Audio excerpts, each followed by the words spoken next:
In about 2013, both my husband and my daughter were diagnosed with cancer. My husband had had esophageal cancer, and it had come back and spread into his lungs.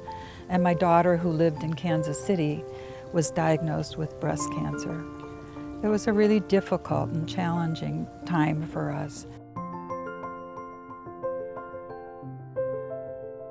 I was working here at the time, and I just remember how I would go to work, and I knew I was going to see people whose eyes I could see the love and the care in, who gave me hugs, who asked me how I was, who supported me.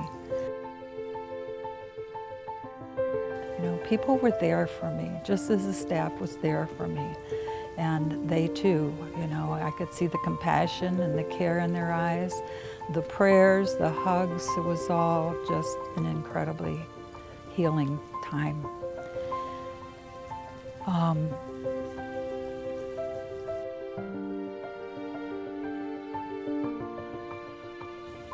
My husband passed away in 2016, and shortly before he died, we went to see the liturgy director to make plans for his funeral.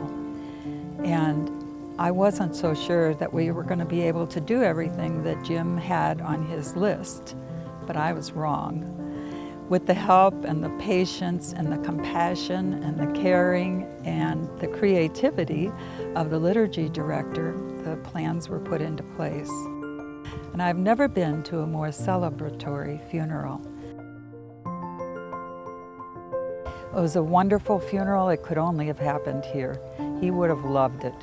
I remember he had said to me on the way home after we made the plans for the funeral, he said, the only problem is, he said, I just hate to miss it.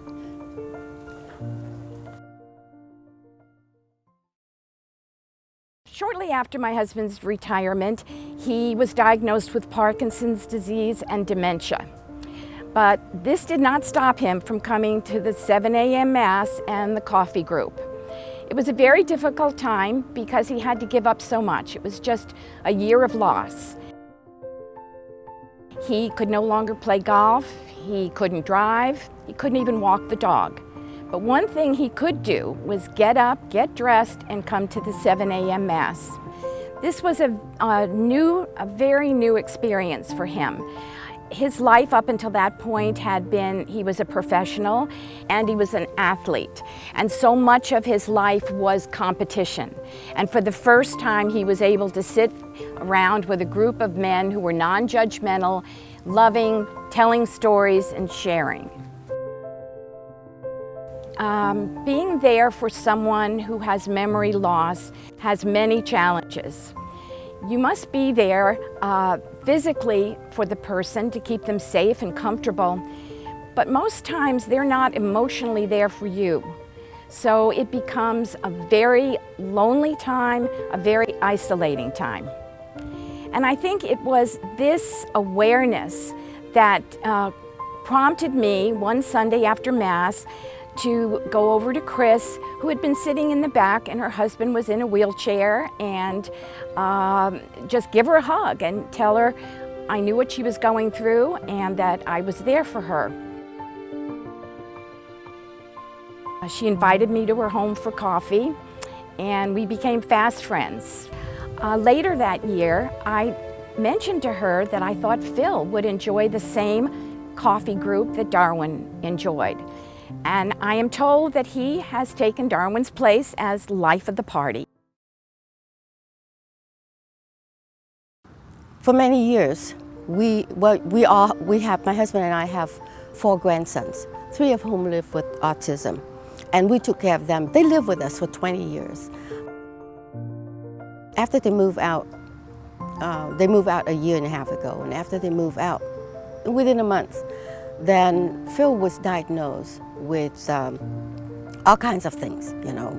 First Alzheimer and dementia and, you know, and Parkinson's and a host of other things.